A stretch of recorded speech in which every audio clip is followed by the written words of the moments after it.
Bonjour à tous chers auditeurs et chères auditrices, je suis ravie de vous retrouver aujourd'hui pour un épisode assez particulier puisque je suis accompagnée aujourd'hui de Julien Pisca pour une interview.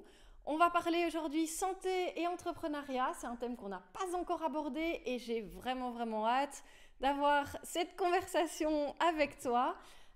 Puisque Julien est un multi-entrepreneur avec énormément de casquettes, mais je pense que je vais le laisser se présenter tout seul. D'abord, comment vas-tu aujourd'hui, Julien? Pas trop stressé d'être sur le podcast? Non, pas stressé du tout. Écoute, je vais très bien. Je suis très honoré d'être l'une des premières personnes la première personne d'ailleurs, je crois. C'est ça, c'est la première qui va faire une interview avec toi sur le podcast. Mais écoute, j'ai très hâte. Toi, tu vas comment? Et moi, ça va bien. C'est vrai que l'exercice va être un petit peu particulier puisque je n'ai jamais fait d'interview aussi. Et puis, si ça se passe bien, sans mettre la pression évidemment, si ça se passe bien, il y en aura probablement d'autres après. Mais il faut que celle-ci soit de qualité. Pas de pression, c'est bon. Ça va aller alors. Alors, si les personnes qui ne te connaissent pas encore te découvrent aujourd'hui, comment est-ce que tu pourrais te présenter rapidement? Qui c'est Julien Pisca? Qu'est-ce que tu fais? On t'écoute. Alors, je fais plein de choses. Comme tu l'as dit, en effet, je me considère comme multi-entrepreneur. J'ai plusieurs activités. J'en ai deux principales, bientôt une troisième. La première, c'est l'activité qui a fait que j'ai vraiment commencé l'entrepreneuriat. C'est une boîte d'événementiel que j'ai fondée il y a plusieurs années, en 2017, où on organise du coup des concerts, des festivals, soit vraiment sur l'aspect scénique, où on fait tout le montage, tout le plan de la scène. On aide les artistes un petit peu à s'installer, travailler sur tout ce qu'ils ont besoin au niveau de la présence de la scène, ou alors de la co-organisation avec des personnes qui nous disent on a un événement, on a besoin d'un concert, une pièce de théâtre, quelque chose qui anime un petit peu, et du coup on construit ou co-construit avec eux. Donc ça, c'est ce que je fais depuis déjà plusieurs années. Et mon autre activité, qui est aujourd'hui mon activité principale, la casquette que je préfère porter, c'est que j'accompagne les entrepreneurs et futurs entrepreneurs soit à se lancer, soit à se structurer. Et le but, c'est de faire en sorte qu'ils puissent vivre de leur activité comme ils veulent et qu'ils puissent atteindre leurs objectifs en fonction de leurs propres critères. Donc pas forcément en termes de chiffre d'affaires, ça peut être le temps, plein d'autres choses, on aura sûrement l'occasion d'en parler. Donc ça, c'est mes deux activités principales qui sont un petit peu deux passions. Et vu que je m'ennuie un petit peu, je me suis dit, j'en fais une troisième, je combine les deux, où je vais créer du coup un mastermind, donc le côté un petit peu festif, événementiel d'un côté, et le côté entrepreneuriat, parce que ce sera un mastermind sur l'entrepreneuriat et la santé, que je vais lancer avec quelqu'un, une amie qui est médecin. Donc ça marche plutôt bien a priori. C'est un très bon sujet. Cette amie médecin, est-ce que je la connais peut-être? Tu la connais très bien, ouais. Elle a un podcast d'ailleurs aussi. Ah oui, beaucoup de ressemblances il me semble. Hein. Est-ce que tu peux nous dire le nom de ton mastermind, de notre mastermind, puisque bon, on va pas faire languir les auditeurs trop longtemps. Hein. La collaboration est ensemble, effectivement, entre l'entrepreneuriat et la santé. C'est quelque chose de génial. Et donc, on peut juste révéler le nom parce que les places vont bientôt sortir. On laisse le teasing jusqu'au bout. Alors, teasing, mais pas du nom, du coup, en exclusivité, ça va s'appeler le Cercle Solar. Chouette, je pense que les auditeurs vont bien apprécier d'avoir déjà le nom. Les places vont sortir. 3 petits points. Vous allez pouvoir trouver le lien dans la description du podcast pour déjà aller regarder de quoi il s'agit. Et je suis certaine qu'on fera un épisode de podcast qui on pourra s'étendre en long et en large sur le cercle solaire. On en a parlé un petit peu maintenant. C'est pas tout à fait le thème, même si on va pouvoir faire énormément de liens tout au long de l'épisode. Je pense qu'on y reviendra de toute façon. C'est pour ça, pensez à vous abonner, hyper important, pour être tenu au courant de la suite. Tout à fait. Bonne idée, bonne initiative. La chose que je ne dis pas nécessairement souvent. Je n'ai pas le droit de faire de publicité, mais comme ça vient de toi, c'est bon.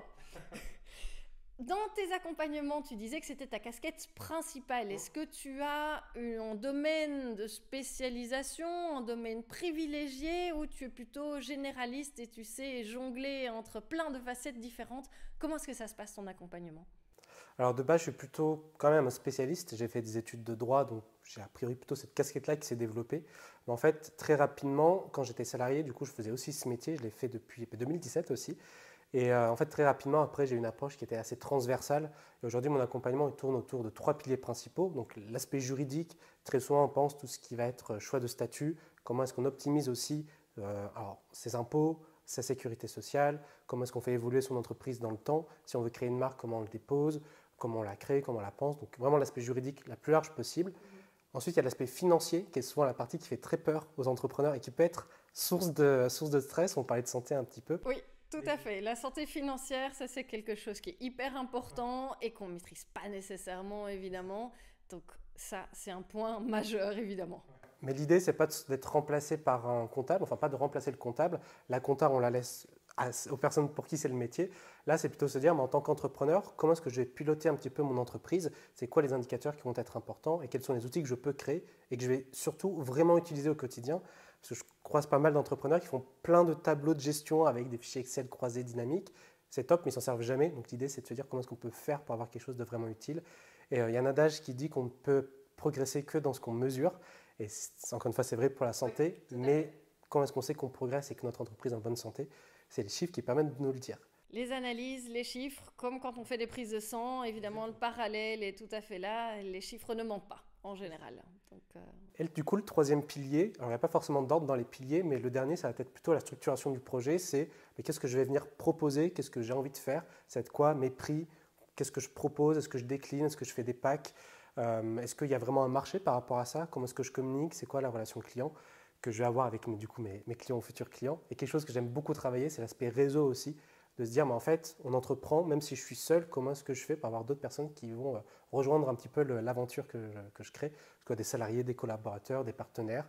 Et on a un peu tendance à sous-estimer la force du réseau, qui est pour moi l'une des clés du succès de l'entrepreneuriat. tout à fait, je te rejoins avec la force du réseau. Et puis, il ne faut pas oublier non plus que l'humain est fondamentalement grégaire. On vit en société, on vit en groupe. Et donc, on a clairement besoin de la force des autres. Le besoin d'appartenance fait partie des besoins de base de l'être humain. Et clairement, il va rejoindre du coup tout ce qui est physiologique, physique avec l'entrepreneuriat, le fait de travailler en réseau. Ben non seulement on peut se déléguer, on a des opportunités. Je pense que tu le sais beaucoup mieux que moi. Moi, je vais intervenir, on va dire, sur la partie vraiment physique du corps humain et du mental et de l'esprit. Tout seul, on finit par déprimer. Ouais, c'est ça. Puis c'est surtout que souvent, notamment quand on lance une activité, on a envie d'avoir des résultats assez rapides. Et en fait, ça peut être un frein aussi de se dire comment est-ce que j'allais voir mes clients, comment est-ce que je les démarche. Je suis peut-être pas très à l'aise avec ça. Mais parfois, d'aller voir des personnes qui sont dans le même corps de métier que nous, qu'on considère comme des concurrents, alors que parfois, en fait, ça peut être des partenaires, mais aussi aller voir des personnes qui sont dans le même domaine que nous, mais qui ne font pas du tout la même chose. Ça peut être intéressant de se dire, bah, écoute, toi, tu sais faire ça, moi, je ne sais pas le faire, mais dès que tu as des clients qui viennent te voir pour mon expertise, tu me les renvoies, et moi, je te renvoie la balle dans l'autre sens. Et ça, c'est quelque chose auquel on ne pense pas. On a un peu peur d'aller voir les personnes, surtout quand on débute. Mais ça, c'est typiquement, moi, si un jour, je devais recommencer de zéro dans un domaine que je ne connais pas, c'est le premier truc que je ferais. J'allais voir tous ceux de mon secteur qui font ce que je ne fais pas, et je leur dirais, écoutez, moi, je fais ce truc-là, échange de bons procédés et dès que tu as du monde, tu me l'envoies et on travaille comme ça. Ouais. Et ça permet derrière de développer un réseau qui est solide et d'avoir rapidement des clients aussi qui n'ont pas besoin d'être convaincus de est-ce qu'on est bon ou doué parce que ça va être d'autres personnes qui vont nous recommander. Oui, tout à fait. C'est hyper important, la recommandation. Et puis de nouveau, chacun a son domaine de prédilection, sa zone de génie. Et on se sent d'autant plus serein dans ce qu'on fait quand on a d'autres professionnels qui gèrent, eux, leur partie et qui travaillent avec nous. C'est hyper puissant, clairement.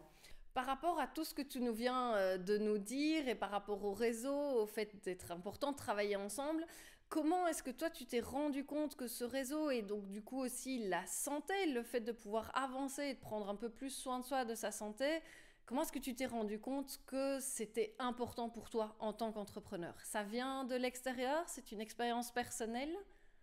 C'est un peu les deux. L'importance du réseau, c'est sur ma première boîte dans l'événementiel, on dit que l'événementiel, on réussit en fonction de la liste qu'on a. Donc c'est la liste de contacts. Et en fait, quand j'ai commencé, peut-être qu'on aura l'occasion d'en parler un peu plus tard, mais j'avais très très peu de contacts. Et en fait, je me suis dit, bon, ben, il y a un moment, il faut un peu sortir les doigts, se bouger, aller à la rencontre des personnes. Et c'est là où je me suis rendu compte de la puissance du réseau, parce qu'une personne a changé beaucoup de choses pour la suite. Je fais un petit peu de teasing potentiellement pour la suite. Tu vas pouvoir en parler dans tous les cas. Si tu brûles d'envie, tu peux même en parler maintenant. Hein. En fait, il y a une personne où on lui a demandé un conseil. C'est quelqu'un qui avait bossé aussi dans l'événementiel, qui avait un restaurant et qui nous a mis en contact du coup avec une femme qui faisait de la décoration d'événementiel et qui, elle, du coup, nous a mis en relation avec toutes les autres personnes du côté de Limoges dans l'événementiel. Et ça nous a permis du coup après de trouver beaucoup plus de professionnels. Et en fait, vu qu'on venait de la part d'eux, où qu'on avait les noms, les contacts, qu'on savait comment contacter qui contacter, en fait, ça a tout débloqué d'un coup, et après, la machine, une fois qu'elle était lancée, ça tournait, alors qu'on avait passé peut-être 2-3 mois à galérer à trouver les personnes. On appelait, mais on nous disait, oui, oui, je prends le message, je fais passer l'info à telle personne, mais en fait, bon, je pense que la personne au téléphone raccrochée n'avait pris aucune note, ou parfois, on lançait des mails, on relançait, les prix étaient chers, ou les conditions n'étaient pas très agréables. Et donc ça, c'était plus pour l'aspect réseau. Et sur l'aspect santé, l'événementiel, c'est quelque chose qui prend beaucoup de temps, qui est très prenant, et en fait, on travaille pendant que les autres sont en train de s'éclater.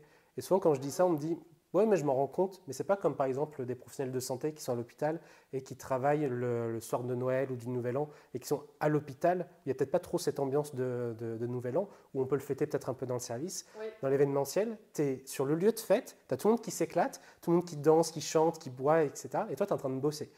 Et psychologiquement, parfois, c'est un petit peu dur. Et surtout, sur cette période-là, tu as beaucoup de rush. En fait, tu travailles beaucoup, tu te couches tard, tu te lèves tôt. Et c'est là où je me suis dit, en fait, c'est un certain rythme à avoir, et je me suis rendu compte que j'avais un petit peu tendance à me décaler avec le reste de mes amis qui, eux, ont un mode de vie qui est un peu plus classique, on va dire, qui vivent le jour et qui dorment la nuit. Ouais. Et c'est là où je me suis dit, mais je sens que le sommeil, notamment, c'est quelque chose d'hyper important. Il y avait de la fatigue qui venait, et du coup, après, on s'est rendu compte que parfois, on faisait des erreurs qui étaient toutes bêtes. Hein, c'est ne pas avoir pensé à appuyer sur un bouton, avoir mal branché quelque chose, pas avoir sorti quelque chose du frigo, ou alors de ne pas avoir remis quelque chose dans le frigo. Ouais. De la nourriture qui a tourné, il y en a eu beaucoup. Vive les indigestions, quand on est fort fatigué, en plus on est beaucoup plus sensible, donc c'est sûr que... Alors, par chance, on n'a pas eu d'indigestion, d'intoxication alimentaire, mais plein de petites erreurs, on s'est dit, le sommeil, c'est hyper important. Et surtout, on s'est rendu compte que le manque de sommeil nous amenait des conséquences qui étaient plutôt négatives. Donc c'est là où on s'est dit, la santé, attention. Et autre chose aussi où on ne se rend pas nécessairement compte, mais moi, tous les gars, parce que c'est quasiment que des mecs qui travaillent sur la scène, qui montent les lumières, qui démontent, qui transportent tout ça, c'est très physique. Et en fait, ça va quand c'est pour monter la scène, mais quand tu dois démonter la scène, que ça fait déjà 20 heures que tu bosses et que tu dois tirer les trucs, tu n'as peut-être pas trop les bons réflexes, tu es fatigué, donc tu es plus à même de te fatiguer et de te blesser. Ouais. Donc c'est là où la première fois, je me suis dit, la santé, il faut que je fasse attention aussi. Et sur l'autre aspect, sur l'accompagnement des entrepreneurs, c'est plus de la santé psychologique où souvent, beaucoup de charge mentale, beaucoup de stress. Quand il faut sacrifier du temps, encore une fois, c'est le temps de sommeil qu'on sacrifie. Et oui, on va en parler. Ouais, on va en parler. C'est comment est-ce qu'on rééquilibre tout ça aussi pour faire en sorte d'être des entrepreneurs à succès, selon ses critères, mais surtout en bonne santé, parce que c'est le plus important. C'est clair. Et pour rebondir sur l'histoire de sommeil et de risque de blessure, en fait, c'est tout à fait typique quand on manque de sommeil et puis qu'on fait un boulot qui est quand même relativement physique. Le corps, non seulement on va puiser dans ses réserves, on n'est plus aussi concentré, on a un manque de focus et on a des charges lourdes à porter, etc. Le corps n'en peut plus et à un moment donné, il lâche. Et c'est là qu'on a des blessures, des accidents de travail. Par exemple, je ne sais pas si tu en as déjà eu, mais moi j'en ai un certain nombre en consultation aussi, et majoritairement chez des gens qui travaillent sur des pauses, et donc qui ont des horaires tout à fait décalés et qui doivent changer des pauses. Je n'ai rien contre le travail en pause, j'ai travaillé en pause à l'hôpital aussi, et les 24 heures d'affilée, je ne reviendrai pas là-dessus. Mais par contre, c'est effectivement le corps à un moment donné a ses limites, et quand on ne fait pas attention au sommeil, on ne sait pas tenir sur les distances. Par contre, quand vous êtes en événement et que vous devez travailler 20 heures d'affilée, à un moment donné, il y a des petites choses à pouvoir mettre en place, comme les petites siestes, les micro-siestes, plusieurs fois sur la journée. Je ne sais pas si tu as eu déjà l'expérience avec ça ou pas. Nous, la solution qu'on a trouvée, c'est qu'on crée 2 équipes dans un même pôle, notamment ce qu'on appelle le catering, qui est tout ce qui est la préparation en cuisine, mais pour les organisateurs. En fait, au début, tu as généralement les personnes qui commencent à préparer, et après, ils tournent, ils se mettent en pause ou ils partent en fonction de la durée de l'événement, et c'est une autre équipe qui vient prendre la relève. Au niveau des accidents du travail, ce qu'on a le plus eu, c'est des accidents en cuisine, coupures, faire tomber des choses, se brûler, et c'est vraiment des petites fautes d'inattention, et qui vient en bonne partie, parce que souvent, c'est des professionnels, c'est leur métier, mais souvent, c'est la fatigue en fait, qui fait ça, on ne fait pas trop attention, ou on fait un geste, ou on est dans le rush, et on est un peu plus sensible au stress, à la pression et tout ça.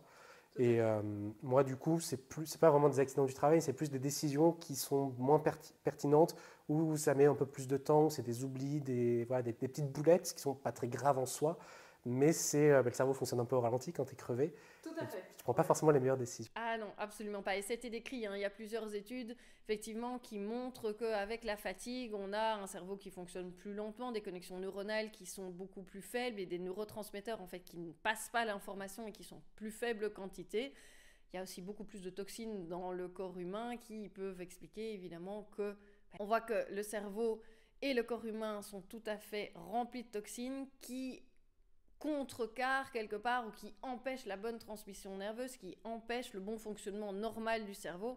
Ça, plus souvent le fait qu'on ne s'hydrate pas bien, alors là c'est le combo garanti, puisque je suppose que dans le rush, on ne prend pas nécessairement le temps de prendre une pause, de s'hydrater assez régulièrement, ou du moins aussi régulièrement qu'on le devrait. Tu parlais il y a quelques minutes des entrepreneurs que tu accompagnais et que là c'était plutôt surtout sur le psychologique, sur la gestion émotionnelle ou de la charge mentale. Est-ce que tout ça, tu le retrouves systématiquement chez tous les entrepreneurs que tu accompagnes ou c'est des problématiques spécifiques pour chaque type de métier ou chaque type d'entrepreneur? Est-ce qu'il y a un lien qu'on pourrait faire? Est-ce que chaque entrepreneur, je retrouve ces problématiques-là? À chaud comme ça, j'ai envie de te dire oui, mais pas toujours de manière aussi mise en avant et aussi identifiée. Parfois, c'est d'autres problématiques et quand on vient creuser, on se rend compte que parfois, il y a des problèmes liés à la santé ou une mauvaise optimisation de santé où on ne prend pas assez soin de soi. En fonction des métiers de l'entrepreneur, oui, c'est clair, il y a des métiers qui sont plus à risque sur certaines blessures physiques. Je pense aux professionnels du BTP, professionnels de la santé aussi, on ne se rend pas compte, mais tout le temps debout, piétiner, en fait, ça a des impacts négatifs. Tu connais ça, toi? Oui, absolument.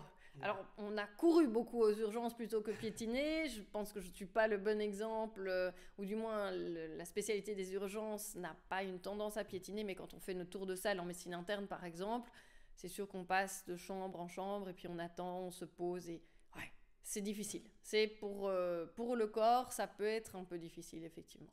Ouais. Mais donc, ouais, en fonction des métiers, il peut y avoir des particularités liées à la santé, mais qui sont du coup vraiment propres à l'activité de la personne. Mais sinon, on va dire sur l'aspect métier plus entrepreneuriat, très souvent, c'est charge mentale qui est énorme parce que quand on se lance ou qu'on est en train de se développer, on doit penser à 10 000 trucs en même temps. Tu connais ça aussi très bien. Absolument, oui. Et en fait, il y a un petit peu le côté de je pense à plein de choses et toutes ces infos que je dois entreposer quelque part, je les pose dans le cerveau. Et en fait, après, je n'évacue pas forcément sur un système de productivité, peu importe lequel. Il y a vraiment ce côté, j'ai beaucoup de charge mentale, beaucoup de stress parce que je pose la question, est-ce que ça va réussir? Qu'est-ce qu'on va penser de moi? Qu'est-ce que mes proches vont dire? Ah, ça fonctionne bien, donc je suis hyper content. Ah, ça fonctionne moins bien. Ah, je suis un peu moins content. Et très souvent, quand il y a des périodes où les entrepreneurs doivent se dire, j'ai beaucoup de choses à faire et pas assez de temps, où est-ce que je peux gratter du temps? Et souvent, c'est ça la première question, c'est où est-ce que je peux avoir du temps en plus? C'est sur le sommeil. Et donc, du coup, on se retrouve avec des personnes qui dorment très, très peu. Et derrière, du coup, des personnes qui stressent encore plus et des émotions qui sont un peu en mode yo-yo. Quand tout va bien, tout roule, c'est vraiment, je suis en haut de la montagne, je suis le boss ou la boss. Et quand il y a un petit truc qui contraint, qui peut amener à être susceptible, mais dans ce cas-là, c'est la descente aux enfers et c'est assez horrible. Ouais, c'est clair. Mais c'est le sommeil qui est vraiment à la base de tout. Parce qu'au plus on va rogner sur le sommeil, au plus les autres systèmes vont être tout à fait carencés et déséquilibrés. Et c'est sûr que la gestion émotionnelle quand on est fatigué est tout à fait impossible ou presque. On décompense pour un rien, tu l'as bien dit. Le focus, la concentration, on n'avance pas, on est encore plus frustré et c'est véritablement un cercle vicieux. De nouveau, on en revient à ce que je disais, où j'expliquais là tout à l'heure, avec les neurotransmetteurs qui ne passaient plus bien et en plus faible quantité. Quand on n'est pas reposé ou pas suffisamment reposé, c'est vraiment toute l'alchimie du cerveau qui est atteinte avec tout ce que tu as expliqué ici aussi. Je ne pouvais pas l'expliquer mieux que ça et je pense qu'ici le podcast va être suffisamment long. Je ne veux pas rentrer dans les détails physiologiques de chacune de ces solutions-là ou de chacune de ces problématiques-là en tout cas. On aura l'occasion peut-être après de rediscuter qu'est-ce qu'on peut faire justement et quels sont un petit peu les guidelines pour le sommeil, pour la gestion émotionnelle, pour la charge mentale qui sont clairement des sujets qu'on retrouve majoritairement et quasi tout le temps chez chaque entrepreneur. Toi, c'est ces problématiques-là que tu vois aussi dans les entrepreneurs que tu accompagnes? Oui, moi c'est clairement les sujets que je vois.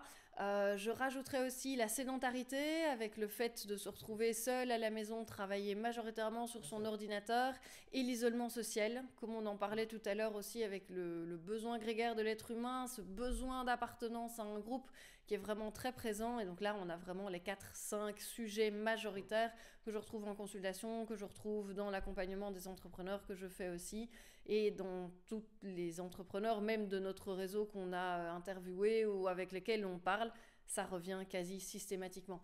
quand on regarde aussi sur les réseaux sociaux, il y a énormément de gens qui osent progressivement à élever leur voix sur la charge mentale, sur l'énergie qui est déficiente, sur le fait d'avoir un sommeil soit de faible qualité, soit vraiment avec trop peu d'heures. Et donc ça, c'est quelque chose qu'on va retrouver énormément. On aura l'occasion d'en discuter après. Toi, dans ta vie au quotidien d'entrepreneur, comment est-ce que tu vas prendre soin justement de ta santé puisque tu es au courant de toutes ces problématiques-là? Est-ce qu'il y a des choses qui ont changé à partir du moment où tu en as pris conscience et comment est-ce que tu organises ton quotidien par rapport à ça? Moi, je m'en suis rendu compte un peu par la force des choses. Je me suis rendu compte, mais je parle des autres entrepreneurs qui grappillent du temps de sommeil pour pouvoir travailler. En fait, moi, c'est exactement ce que je faisais. Et je me suis rendu compte sur une période où, quand j'étais salarié et que j'avais ma boîte d'événementiel à côté, ben en fait, que du coup, je dormais pas beaucoup, que je passais beaucoup de temps à bosser. Et je pense, j'ai pas fait de burn-out, mais je pense que je devais être pas très loin. Je pense que naturellement, j'ai plutôt une bonne résistance à la fatigue et au stress, donc ça l'a fait.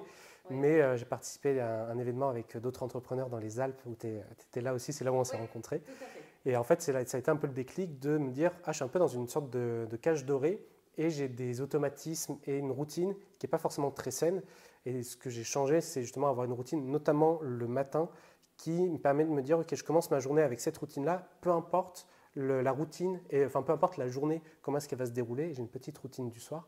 Pour t'en dire quelques mots, en fait, le matin, quand je me réveille, premier truc que je fais, c'est que je m'assure que mon téléphone soit bien en mode avion et en mode ne pas déranger. Normalement, c'est toujours le cas, parce que le soir, c'est ce que je fais.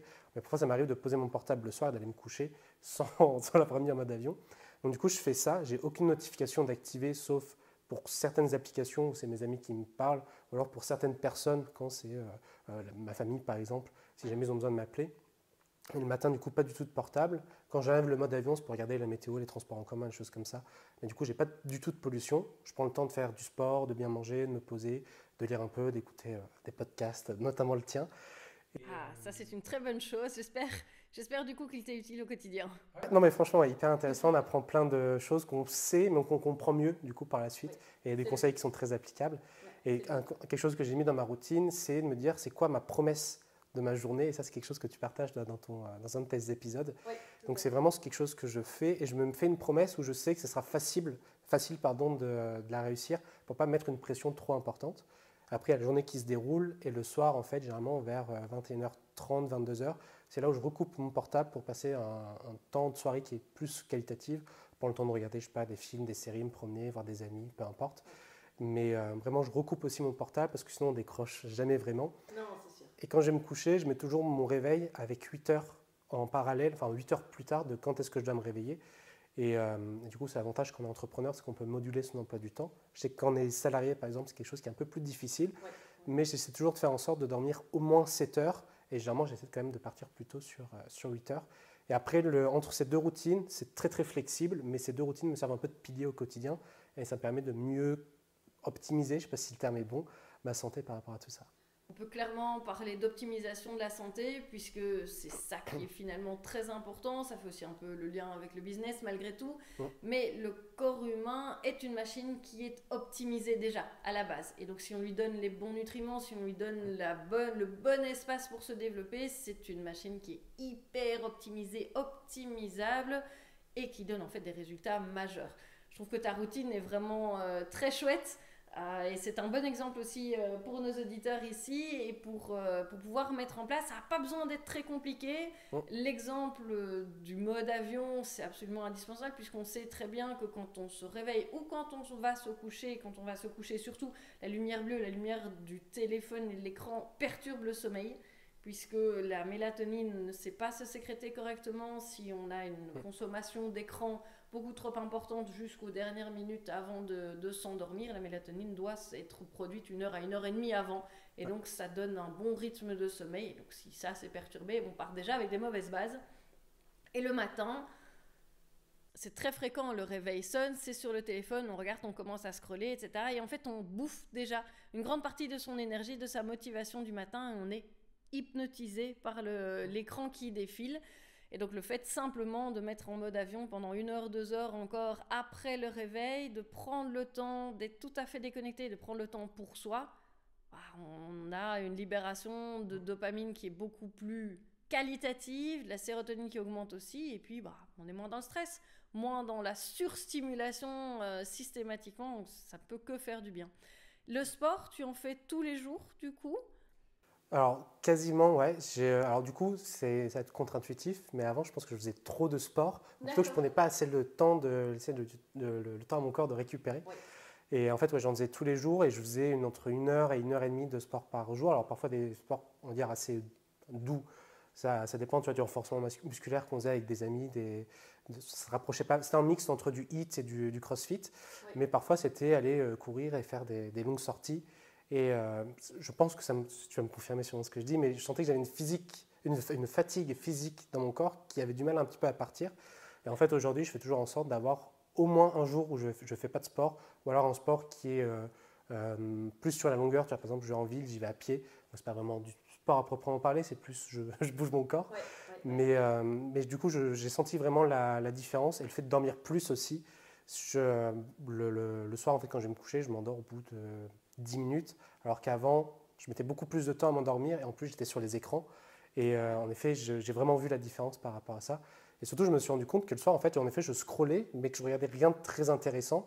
En gros, sur mon compte perso, c'était des trucs, des paysages, des voitures, des nanas peu vêtues. Tous les mecs qui nous écoutent voient exactement de quoi je parle. L'algorithme nous cible tous par rapport à ça. Ou sinon, c'était des trucs un peu drôles, des vidéos de chats, de chiens. Moi, je suis team chien. Non, mais team chat. Hein, je veux dire, on va pas s'entendre là pour ça. Parenthèse. En tout cas, force est de constater que les chiens et les chats ont un peu envahi les réseaux sociaux, mais depuis toujours. Et du coup, je regardais ça, mais en fait, je passais une demi-heure et finalement, à part me dire j'ai envie d'avoir un chien, mais j'en ai pas, voilà, ça m'apportait pas grand-chose. Non, et puis, on perd son temps, tu dérégules ton sommeil. Et pour revenir à l'histoire du sport, c'est vrai que 1 à 2 journées où on ne fait pas du sport intensif, pour la récupération corporelle, c'est hyper important. Les sportifs de haut niveau ne s'entraînent pas non plus 7 jours sur 7 et 24 heures sur 24. Il faut du temps de récupération, du temps d'étirement ou du temps de marche, comme tu disais. Ça, c'est quelque chose qui est très, très, très important.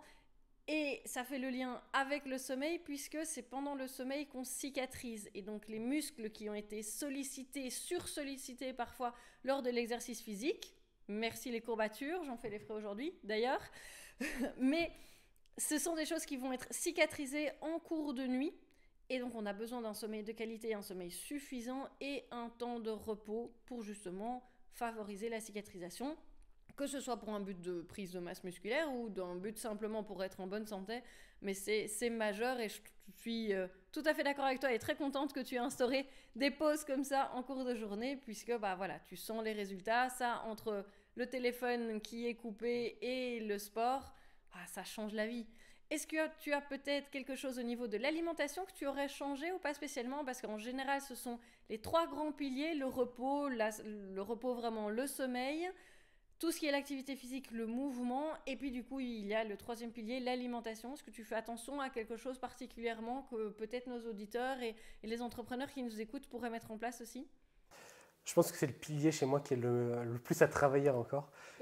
Je fais quand même attention à ce que je mange, mais je ne suis pas forcément sur une logique de... Alors je ne compte pas du tout mes calories, parce que ça me gonflerait, je pense, au bout de la 2e fois. Oui, mais même en termes d'équilibre, est-ce que dans mon assiette, il y a tout ce qu'il faut? Honnêtement, je ne sais pas forcément. Après, je ne bois pas du tout de café parce que je ne le digère pas, alors que j'adore ça. Mais du coup, par chance, je sais que le café, ça peut avoir des impacts négatifs. Je ne bois pas trop d'alcool, mais tu vois, quand je sors, je ne me prive pas. Mais finalement, j'en bois pas tant que ça. Donc, voilà, je fais attention à ce que je mange, mais je pense que c'est largement encore améliorable. Oui, c'est sûr que l'alimentation, finalement, c'est le carburant du corps. Et donc là, c'est un point focus majeur qu'on doit avoir. C'est un de mes chevals de bataille, on va dire ça comme ça. Au niveau de l'alimentation, tout ce qui est fast-food préparé et les mauvaises addictions avec l'alcool, la cigarette, le gras, le sucre, tout ça, ce sont des choses évidemment qui vont tuer non seulement notre corps, qui vont provoquer des maladies chroniques. On parle de l'hypertension, du diabète, de tout ce qui est toutes les hypercholestérolémies, les dyslipinémies qui vont aboutir sur l'infarctus du myocarde, donc vraiment la crise cardiaque ou l'AVC, les choses qui font absolument bien peur. Et je pense que les gens n'ont pas encore suffisamment peur, mais je ne suis pas sûre que faire peur à notre audience, à nos auditeurs ici, soit vraiment la bonne technique. C'est plutôt de comprendre comment est-ce qu'en fait, avec une alimentation correcte, équilibrée, avec beaucoup de fibres, de fruits, de légumes, on peut clairement augmenter notre productivité, augmenter notre énergie. Et ça, on l'oublie majoritairement, je trouve. La première chose qu'on pourrait déjà mettre en place, il me semble, c'est le verre d'eau le matin. Et ça, tu n'en as pas parlé. Donc je te donne effectivement aussi le conseil ici, comme aux auditeurs aussi aujourd'hui avec nous. Un verre d'eau le matin, c'est hyper important parce qu'on est déshydraté de la nuit. Ça fait 7 heures, 8 heures qu'on n'a plus bu. Le rein produit plus d'urine aussi, un petit peu plus d'urine, hein, pas nécessairement énormément, un petit peu plus d'urine pendant la nuit pour vraiment faire un flush et éliminer toutes les toxines. Et donc, quand on se réveille le matin, qu'on ne boit pas un verre, 2 verres d'eau le matin directement, on part déjà avec 90% de notre capacité cérébrale à la place de 100%, si on a toutes les sphères et toutes les étoiles qui s'alignent, hein, mais voilà, on peut partir sur le terme de 100% malgré tout en se disant qu'on est bien reposé, qu'on a bien fait tout ce qu'il fallait pour avoir un corps en bonne santé. Le fait de rajouter de l'eau, on se réveille plus rapidement aussi, on est moins dans le chou le matin, pour ceux qui sont dans le chou le matin, c'est mon cas, clairement. Ça a changé. Chez moi, en tout cas, ça a changé. J'ai eu beaucoup de retours d'autres personnes qui, simplement en mettant ça en place, ils étaient aussi de meilleure humeur le matin. Et c'est juste simplement se baser sur la physiologie, puisque le corps humain est fait de 60% d'eau et que les cellules sont toutes racrapotées, toutes petites, ne savent plus fonctionner correctement quand elles sont déshydratées. Oui, ça se tient, ok. Ce que j'ai essayé de faire, là, mais c'est très récent, donc je ne peux pas te faire un retour. Ouais. C'est parce que je dis, c'est très récent, ça fait même pas une semaine. D'accord. C'est que je suis passé d'un petit déj sucré à salé. Ah oui. Et en fait, j'avais le sentiment que, alors c'est peut-être 100% psychologique, parce que je préfère le sucré que le salé, mais que le sucre appelait le manger sucré appelait l'envie de manger sucré plus tard dans la journée. Oui. Et là, tu vois, ça fait quelques jours où le matin, je prends plutôt des œufs, du jambon, du pain. Et j'ai moins envie de sucrer la journée. Alors, c'est peut-être totalement psychologique ou pas, si tu vas me le dire. Mais je ne sens pas, à part cet aspect de j'ai pas envie de manger sucré, je ne sens pas forcément de bénéfice pour l'instant. Mais comme je te dis, ça fait que quelques jours. Mais j'essaierai le verre d'eau. Ouais, parce qu'en effet, le matin, quand je me réveille, je sens que je suis... je ne sais pas si c'est déshydraté la sensation que j'ai, mais en effet, quand je bois mon petit thé, j'ai l'impression de revivre, quoi. Oui, tout à fait. Alors, je mettrais juste un petit veto sur le thé. Le thé, c'est diurétique. Et donc, ce qui fait nous perdre... Oui, c'est ça, ça nous fait perdre plus d'eau que ce qu'on boit. Je ne sais pas si tu as remarqué, 2 heures après avoir bu ta tasse de thé, tu dois aller aux toilettes. Je n'ai pas besoin d'attendre 2 heures, mais ouais, j'ai remarqué. Ouais, voilà, mais en général, ça dépend un petit peu des personnes. Mais c'est vrai que tant le thé que le café, on parlait du café tout à l'heure que tu ne digérais pas, et il y a aussi beaucoup d'explications à ça. Mais le thé, en tout cas, ça fait partie des éléments où on boit une tasse et on va aux toilettes une tasse et demie après. Et donc, en fait, de l'eau libre, hein, ou de l'eau plate, de l'eau pétillante, selon ce que tu préfères, peu importe. Mais de l'eau vraiment en plus de ton thé, ça aide vraiment. Et c'est déjà très bien que tu aies remarqué une différence avec ton thé, que ça te rafraîchit quelque part, même si c'est chaud. J'essaierai du coup juste le verre d'eau en plus pour voir. Ouais. Ouais. Du coup, dès le réveil, je me lève et hop. Sur ta table de nuit, tu peux poser le verre d'eau. C'est vraiment le premier truc. Oui, oui, oui. En tout cas, moi, j'éteins mon réveil. Je remets parfois un deuxième réveil. Mais... Oui, c'est arrivé aussi. Personne n'est parfait, évidemment, et tout le monde teste, etc. Même pas les médecins. Donc voilà, et souvent loin. Les médecins sont loin d'être parfaits. Tu connais l'adage, le cordonnier le plus mal chaussé. Ça se révèle effectivement vrai pour les médecins aussi. Et c'est ça que moi, j'essaie de faire changer les choses. J'ai vécu aussi pas mal d'expériences positives et négatives qui vont dans le sens où je pense qu'il est très, très important de prendre soin de sa santé et surtout en tant que médecin. Donc, il y a beaucoup de choses que moi, je teste moi-même avant de pouvoir les expliquer aux patients, aux entrepreneurs, dans le mastermind, etc. Ce sont des choses qui ont été testées, approuvées, non seulement par les études, mais je peux en témoigner de mon expérience personnelle. Et le verre d'eau, clairement, mon téléphone avec mon réveil est à côté de moi. Je devrais mettre le téléphone en mode avion, ce que je ne fais pas encore, mais je prends d'abord mon verre d'eau avant de regarder ce qui se trouve sur les téléphones, en tout cas. Et alors, pour revenir au petit déjeuner sucré ou salé, ce n'est pas du tout une production de ton esprit que tu aies moins besoin ou moins envie de sucre sur la journée. Le sucre appelle le sucre, ça c'est certain, puisque du sucre ou une alimentation sucrée fait augmenter ton pic de glycémie, en fait, et donc le taux de sucre dans le sang. qui demande une hormone de régulation qui est l'insuline, qui va majoritairement, donc elle est libérée quand la glycémie augmente. C'est le principe d'avoir un équilibre dans le corps. Il faut toujours que le sucre soit dans une petite fenêtre. S'il est en dessous, c'est le glucagon qui est sécrété. Bref, on en parlera peut-être une prochaine fois, ça devient trop compliqué. Ou en tout cas, c'est pas le sujet. Quand le sucre augmente, l'insuline arrive, stocke rapidement tout le sucre que tu as ingéré dans le foie, dans la graisse, qui est le foie qui transforme, etc. Bref, c'est de nouveau tout un mode de fonctionnement qui pourrait donner lieu à un cours. Hein. C'est pas l'objet du podcast de toute façon ici. Et en fait, cette insuline, son but, c'est de diminuer rapidement la glycémie. Et en fait, toi, tu sens cette glycémie, ce sucre dans ton sang qui descend jusque dans la cave. Je dis, mais j'ai besoin de manger du sucre là, et mon corps, en fait, ne se sent pas bien quelque part parce qu'il manque de sucre puisque tu es en train de le stocker et ça va très vite. Et donc le sucre appelle le sucre et appelle le sucre, etc. Un élément qui est encore très important dans le régime salé le matin, c'est que le cerveau, pour fonctionner correctement, a besoin de protéines. Vu que tu manges des protéines, le cerveau est nourri, il a plus facile à se concentrer, à être focus, à faire moins d'erreurs, à être beaucoup plus productif. Et donc pour nous qui sommes entrepreneurs et pour nos auditeurs qui nous écoutent ici, le fait de manger salé le matin, amener des protéines le matin, c'est hyper important pour notre productivité, pour notre organisation et pour en fait le déroulé de toute notre journée. Ok. Et fun fact, j'ai appris ça il n'y a pas longtemps, alors surtout tu vas me dire que tu savais, mais j'ai appris qu'il y a des gens, alors j'ai plus le nom du syndrome, je crois que ça s'appelle le syndrome du téléphone fantôme, où tu as des personnes qui ont l'impression que leur téléphone vibre ou l'entendent vibrer, alors qu'en fait il n'y a rien du tout. Et alors ça n'a rien à voir avec l'alimentation évidemment, mais je repense on parlait du téléphone, c'est quand tu m'as dit je prends mon verre d'eau avant le téléphone.